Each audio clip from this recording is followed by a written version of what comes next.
Financial institutions such as hedge funds, broker-dealers, central banks invest a large amount of resources to acquire information as they have much to lose or gain on exchange rate movements. Now, research has shown that hedge funds and commodity trading advisors appear to be the best informed amongst the financial institutions since they have a strong incentive to perform. If you compare the incentives of a hedge fund manager who gets 2% of the underlying assets as a flat annual fee and 20% of investment returns vis-a-vis a manager of a pension fund who gets a fixed salary, you can clearly see that the motives for performing better in trading is stronger with a hedge fund manager. Another set of investors, unleveraged asset managers, also known as real money investors, such as mutual funds, pension funds, insurance companies, are known to focus on maximizing returns on foreign assets measured in the assets of their home currency.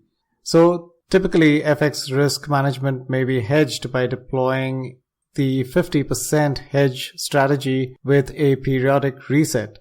Let's understand why 50% risk management vis-a-vis the 100% risk management.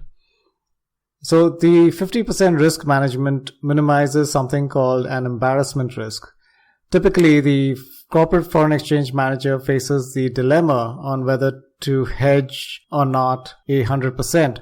For example, if a US fund manager has a 50 million yen asset maturing 6 months from today and decides to hedge the asset, he would need to sell yen buy USD forward at the prevailing exchange rate at the time.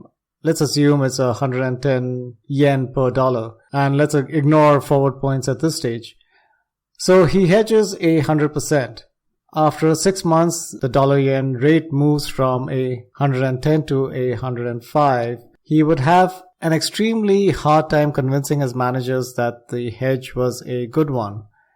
A 500 basis point adverse movement on a $50 million position in dollar-yen is a huge opportunity loss. Hence the embarrassment risk.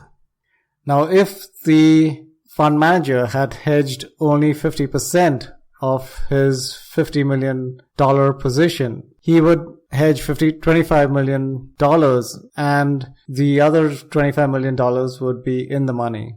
So it's very common for hedge managers to deploy a 50% hedge strategy.